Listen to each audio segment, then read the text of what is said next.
Hello दोस्तों, स्वागत है आपका अपने ही यूट्यूब चैनल किस्से कहानियों की ऑडियो लाइब्रेरी पर। अभी हम सुन रहे हैं मुंशी प्रेमचंद्र द्वारा रचित उपन्यास कायाकल्प का भाग 20। तो चलिए सुनते हैं आज का भाग। फागुन का महीना आया। ढोल मंजीरे की आवाजें कानों में आने लगी। कहीं रामायण की मंडलियां बनी, कहीं फाग और चौताल का बाजार गर्म हुआ। पेड़ों पर कोयल कूकी, घरों में महिलाएं कूकने लगी। सारा संसार मस्त है, कोई राग में कोई साग में। मुंशी वज्रधर की संगीत सभा भी सजग हुई। यूं तो कभी कभी 12 मास बैठक होती थी, पर फागुन आते ही बिना नागा मृदंग पर थाप पड़ने लगी।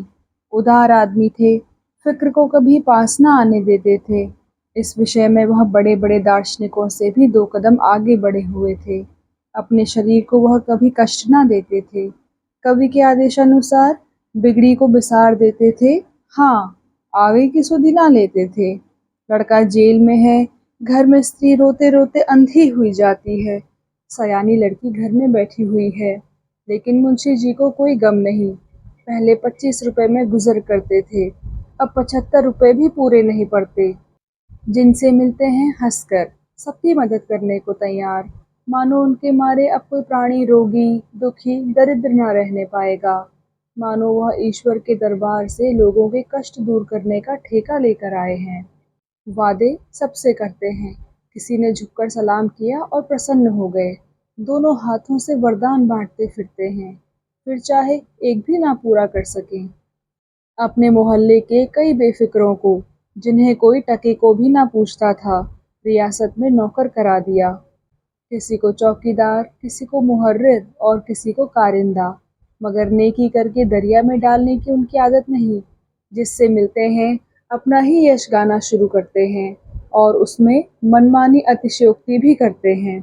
मशहूर हो गया है कि राजा और रानी दोनों इनकी मुट्ठी में हैं। सारा अख्तियार मदार इन्हीं के हाथों में है। अब मुंशी जी के द्वार पर साइलों की भीड़ लगी रहती है, जैसे क्वार के महीने में वैद्यों के द्वार पर रोगियों की। मुंशी जी किसी को निराश नहीं करते, और ना कुछ कर सकें तो बातों से ही पेट भर देते हैं। वह लाख बुरे हों फिर भी उनसे बहुत अच्छे हैं जो दर पाकर अपने को भूल जाते हैं, जमीन पर पांव ही नहीं रखते। यूं तो कामधेनु भी सबकी इच्छा पूरी नहीं कर सकती, पर मुंशी जी की शरण आकर दुखी हृदय को शांति अवश्य मिलती है। उसे आशा की झलक दिखाई देने लगती है। मुंशी जी कुछ दिनों तक तहसीलदारी कर चुके हैं, अपनी धाक जमाना जानते हैं। जो काम पहुंच से बाहर होता है उसके लिए भी हाँ हाँ कर देना, आंखें मारना, उड़न घाइयां बताना, इन चालों में वह सिद्ध हैं। स्वार्थ की दुनिया है। वकील, ठेकेदार, बनिए, महाजन, गरज हर तरह के आदमी उनसे कोई न कोई काम निकालने की आशा रखते हैं और किसी न किसी हीले से कुछ न कुछ दे ही मरते हैं। मनोरमा का राजा साहब से विवाह होना था कि मुंशी जी का भाग्य सूर्य चमक उठा। एक ठेकेदार को रियासत के कई मकानों का ठेका दिलाकर अपना मकान पक्का करा लिया। बनिया बोरों अनाज मुफ्त में भेज देता, धोबी कपड़ों की धुलाई नहीं लेता। सारांश यह कि तहसीलदार साहब के पौ 12 हैं। तहसीलदारी में जो मजे न उड़ाए थे वह अब उड़ा रहे हैं। रात के 8 बज गए थे। जिनको अपने समाजियों के साथ आ बैठा। मुंशी जी मसनद पर बैठे पेचवान पी रहे थे। गाना होने लगा। मुंशी जी बोले, वाह झिनको वाह, क्या कहना, अब तुम्हें एक दिन दरबार में ले चलूंगा। झिनको बोला, जब मर जाऊंगा तब ले जाइएगा क्या? 100 बार कह चुके, भैया हमारी भी परवरिश कर दो, मगर जब अपनी तकदीर ही खोटी है तो तुम क्या करोगे? नहीं तो क्या, गैर गैर तो तुम्हारी बदौलत मूंछों पर ताव देते और मैं कोरा ही रह जाता। यूं तुम्हारी दुआ से सांझ तक रोटियां तो मिल जाती हैं, लेकिन राज दरबार का सहारा हो जाए तो जिंदगी का कुछ मजा मिले। मुंशी जी बोले, क्या बताऊं जी, बार बार इरादा करता हूँ, लेकिन ज्यों ही वहां पहुंचा, कभी राजा साहब और कभी रानी साहब कोई ऐसी बात छेड़ देते हैं कि मुझे कुछ कहने की याद ही नहीं रहती, मौका ही नहीं मिलता। जिनको बोला, कहो चाहे ना कहो, मैं तो अब तुम्हारे दरवाजे से टलने का नहीं।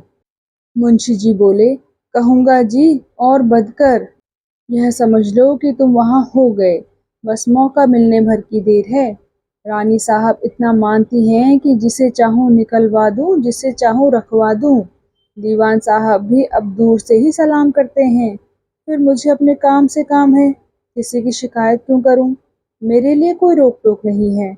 मगर दीवान साहब बाप हैं तो क्या, बिला इत्तला कराए सामने नहीं जा सकते? झिंकू बोला, रानी जी का क्या पूछना, सचमुच रानी है। आज शहर भर में वाह वाह हो रही है। बुढ़िया के राज में हकीम डॉक्टर लूटते थे, अब गुनियों की कदर है। मुंशी जी बोले, पहुंचा नहीं कि 100 काम छोड़कर दौड़ी हुई आकर खड़ी हो जाती हैं। क्या है लाला जी, क्या है लाला जी? जब तक रहता हूँ दिमाग चाट जाती हैं, दूसरों से बात नहीं करती। लल्लू को बहुत याद करती हैं, खोद खोद कर उन्हीं की बातें पूछती हैं। सब्र करो, होली के दिन तुम्हारी नजर दिला दूंगा। मगर भाई इतना याद रखो कि यहाँ पक्का गाना गाया और निकाले गए, तूम तनाना की धुन मत देना। इतने में महादेव नाम का एक बजाज सामने आया और दूर से ही सलाम करके बोला, मुंशी जी, हुजूर के मिजाज अच्छे तो हैं? मुंशी जी ने त्योरियां बदल कर कहा, हुजूर के मिजाज की फिक्र ना करो, अपना मतलब कहो। महादेव बोला, हुजूर को सलाम करने आया था। मुंशी जी बोले, अच्छा, सलाम।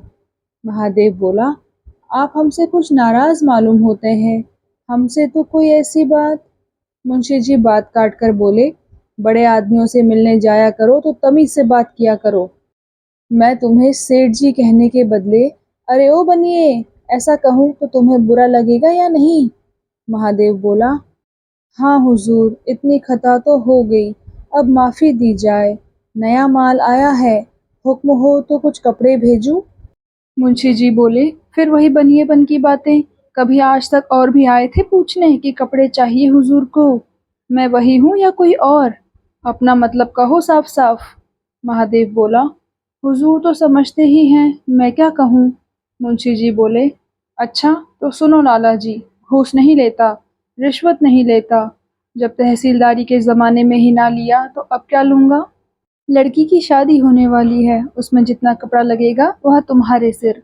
बोलो, मंजूर हो तो आज ही नजर दिलवा दूं? साल भर में 1 लाख का माल बेचोगे, अगर बेचने का शऊर हो तो। हाँ, बुढ़िया रानी का जमाना नहीं है कि एक के 4 लो। बस रुपए में एक आना बहुत है। इससे ज्यादा लिया और गर्दन नापी गई। महादेव बोला, हुजूर, खर्चा छोड़कर 2 पैसे रुपए ही दिला दें। आपके वसीले से जाकर भला ऐसा दगा करूं? मुंशी जी बोले, अच्छा तो कल आना और 2-4 थान ऊंचे दाम के कपड़े भी लेते आना। याद रखना विदेशी चीज ना हो, नहीं तो फटकार पड़ेगी। सच्चा देशी माल हो, विदेशी चीजों के नाम से चिढ़ती हैं। बजाज चला गया।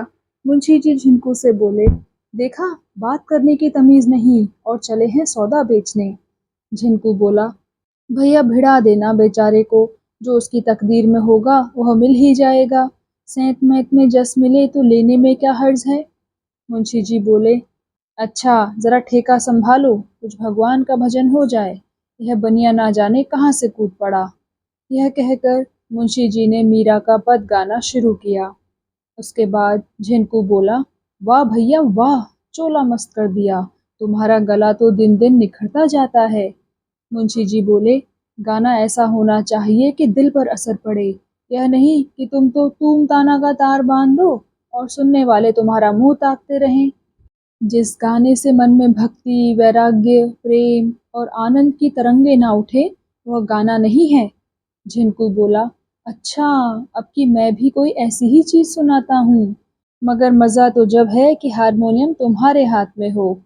मुंशी जी सितार, सारंगी, सरोद, इसराज सब कुछ बजा लेते थे, पर हारमोनियम पर तो कमाल ही करते थे। हारमोनियम में सितार की गतों को बजाना उन्हीं का काम था। बाजा लेकर बैठ गए और झिंकू ने मधुर स्वरों से असावरी गानी शुरू की। झिंकू संगीत का आचार्य था, जाति का कथक, अच्छे अच्छे उस्तादों की आंखें देखे हुए। आवाज इस बुढ़ापे में भी ऐसी रसीली कि दिल पर चोट करे। इस पर उनका भाव बताना, जो कथकों की खास सिफत है, और भी गजब ढाता था। लेकिन मुंशी वज्रधर की अब राज दरबार में रसोई हो गई थी। उन्हें अब झिनकू को शिक्षा देने का अधिकार हो गया था। हारमोनियम बजाते बजाते नाक सिकोड़ कर बोले, क्या बिगाड़ देते हो, बेताल हुए जाते हो। हाँ, अब ठीक है। यह कहकर आपने झिनकू के साथ स्वर मिलाकर गाना शुरू किया। इतने में एक युवक कोट पतलून पहने, ऐनक लगाए, मूछ मुड़ाए, बाल संवारे आकर बैठ गया। मुंशी जी ने पूछा, तुम कौन हो भाई? मुझसे कुछ काम है, युवक बोला। मैंने सुना है कि जगदीशपुर में किसी अकाउंटेंट की जगह खाली है। आप सिफारिश कर दें तो शायद वह जगह मुझे मिल जाए। मैं भी कायस्थ हूँ और बिरादरी के नाते आपके ऊपर मेरा बहुत बड़ा हक है। मेरे पिताजी कुछ दिनों आपकी मातहती में काम कर चुके हैं। आपको मुंशी सुखवासी लाल का नाम तो याद होगा। मुंशी जी बोले, तो आप बिरादरी और दोस्ती के नाते नौकरी चाहते हैं, अपनी लियाकत के नाते नहीं। यह मेरे अख्तियार के बाहर है। मैं ना दीवान हूँ, ना मुहाफिज, ना मुंसरिम। उन लोगों के पास जाइए। युवक बोला, जनाब, आप सब कुछ हैं, मैं तो आपको अपना मुरब्बी समझता हूँ। मुंशी जी ने पूछा, कहाँ तक पढ़ा है आपने? युवक बोला, पढ़ा तो बीए तक है, पर पास न कर सका। मुंशी जी बोले, कोई हर्ज नहीं, आपको बाजार के सौदे पटाने का कुछ तजुर्बा है? अगर आपसे कहा जाए कि जाकर 10,000 की इमारती लकड़ी लाइए, तो आप किफ़ायत से लाएंगे? युवक बोला, जी, मैंने तो कभी लकड़ी खरीदी नहीं। मुंशी जी बोले, ना सही, आप कुश्ती लड़ना जानते हैं? कुछ बिनवट पटे के हाथ सीखे हैं? कौन जाने कभी आपको राजा साहब के साथ सफ़र करना पड़े और कोई ऐसा मौका आ जाए कि आपको उनकी रक्षा करनी पड़े। युवक बोला, कुश्ती लड़ना तो नहीं जानता, हाँ, फुटबॉल हॉकी वगैरह खूब खेल सकता हूँ। मुंशी जी ने पूछा, कुछ गाना बजाना जानते हो? शायद राजा साहब को सफ़र में कुछ गाना सुनने का जी चाहे तो उन्हें खुश कर सकोगे। युवक ने उत्तर दिया, जी नहीं, मैं मुसाहब नहीं होना चाहता, मैं तो अकाउंटेंट की जगह चाहता हूँ। मुंशी जी बोले, यह तो आप पहले ही कह चुके। मैं यह जानना चाहता हूँ कि आप हिसाब किताब के सिवा और क्या कर सकते हैं। आप तैरना जानते हैं? युवक बोला, तैर सकता हूँ, पर बहुत कम। मुंशी जी ने पूछा, आप रईसों के दिल बहलाव के लिए किस्से कहानियाँ, चुटकुले लतीफ़े कह सकते हैं? युवक ने हंसकर कहा, आप तो मेरे साथ मजाक कर रहे हैं। मुंशी जी बोले, जी नहीं, मजाक नहीं कर रहा हूँ, आपकी लियाकत का इम्तहान ले रहा हूँ। तो आप सिर्फ हिसाब करना जानते हैं और शायद अंग्रेजी बोल और लिख लेते होंगे। मैं ऐसे आदमी की सिफारिश नहीं करता। आपकी उम्र होगी कोई 24 साल की। इतने दिनों में आपने सिर्फ हिसाब लगाना सीखा। हमारे यहाँ तो कितने ही आदमी 6 महीने में ऐसे अच्छे मुनीम हो गए हैं कि बड़ी बड़ी दुकानें संभाल सकते हैं। आपके लिए यहाँ जगह नहीं है। युवक चला गया तो झिनकू ने कहा, भैया, तुमने बेचारे को बहुत बनाया, मारे शर्म के कट गया होगा। कुछ उसके साहबी ठाठ की परवाह ना की। मुंशी जी बोले, उसका साहबी ठाठ देखकर ही तो मेरे बदन में आग लग गई। आता तो आपको कुछ नहीं, पर ठाठ ऐसा बनाया है मानो खास विलायत से चले आ रहे हैं। मुझ पर बच्चा रोब जमाने चले थे।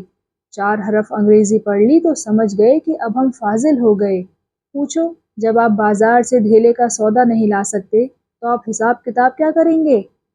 यही बातें हो रही थी कि रानी मनोरमा की मोटर आकर द्वार पर खड़ी हो गई। मुंशी जी नंगे सिर नंगे पांव दौड़े। जरा भी ठोकर खा जाते तो फिर उठने का नाम ना लेते। मनोरमा ने हाथ उठाकर कहा, दौड़िए नहीं, मैं आप ही के पास आई हूँ, कहीं भागी नहीं जा रही हूँ। इस वक्त क्या हो रहा है? मुंशी जी बोले, कुछ नहीं हुजूर, कुछ ईश्वर का भजन कर रहा हूँ। मनोरमा बोली, बहुत अच्छी बात है, ईश्वर को जरूर मिलाए रहिए, वक्त पर बहुत काम आते हैं। कम से कम दुख दर्द में उनके नाम से कुछ सहारा तो हो ही जाता है। मैं आपको इस वक्त एक बड़ी खुशखबरी सुनाने आई हूँ। बाबूजी कल यहाँ आ जाएंगे। मुंशी जी ने पूछा, क्या लल्लू? मनोरमा बोली, जी हाँ, सरकार ने उसकी मियाद घटा दी है। इतना सुनना था कि मुंशी जी बेतहाशा दौड़े और घर में जाकर हाँफते हुए निर्मला से बोले, सुनती हो, लल्लू कल आएंगे। मनोरमा रानी दरवाजे पर खड़ी हैं। यह कहकर उल्टे पांव फिर द्वार पर आ पहुंचे। मनोरमा बोली, अम्मा जी क्या कह रही हैं? उनसे मिलने चलूं? निर्मला बैठी आटा गूंथ रही थी।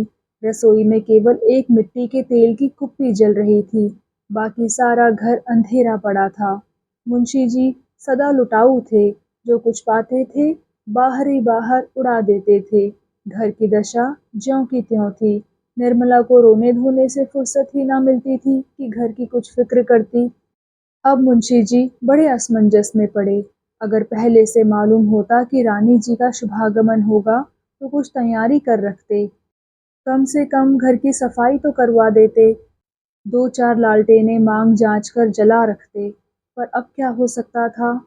मनोरमा ने उनके जवाब का इंतजार न किया। तुरंत मोटर से उतर पड़ी और दीवान खाने में आकर खड़ी हो गई। मुंशी जी बदहवास अंदर गए और निर्मला से बोले, बाहर निकल आओ, हाथ वाथ धो डालो, रानी जी आ रही हैं। यह दुर्दशा देखेंगी तो क्या कहेंगी? यह आटा लेकर क्या बैठ गई? कोई काम वक्त से नहीं करती। बुढ़िया हो गई मगर अभी तमीज ना आई। निर्मला चटपट बाहर निकली। मुंशी जी उसके हाथ धुलाने लगे। मंगला चारपाई बिछाने लगी। मनोरमा बरोठे में आकर रुक गई। इतना अंधेरा था कि वह आगे कदम न रख सकी। मर्दाने कमरे में एक दीवार गिर जल रही थी। झिनकू उतावली में उसे उतारने लगे तो वह जमीन पर गिर पड़ी। यहाँ भी अंधेरा हो गया। मुंशी जी हाथ में कुप्पी लेकर द्वार की ओर चले तो चारपाई की ठोकर लगी। कुप्पी हाथ से छूट पड़ी। आशा का दीपक भी बुझ गया। खड़े खड़े तकदीर को कोसने लगे। रोज रोज लालटेनें आती हैं और रोज तोड़कर फेंक दी जाती हैं। कुछ नहीं तो 10 लालटेनें ला चुका हूँगा, पर एक का भी पता नहीं मालूम होता है।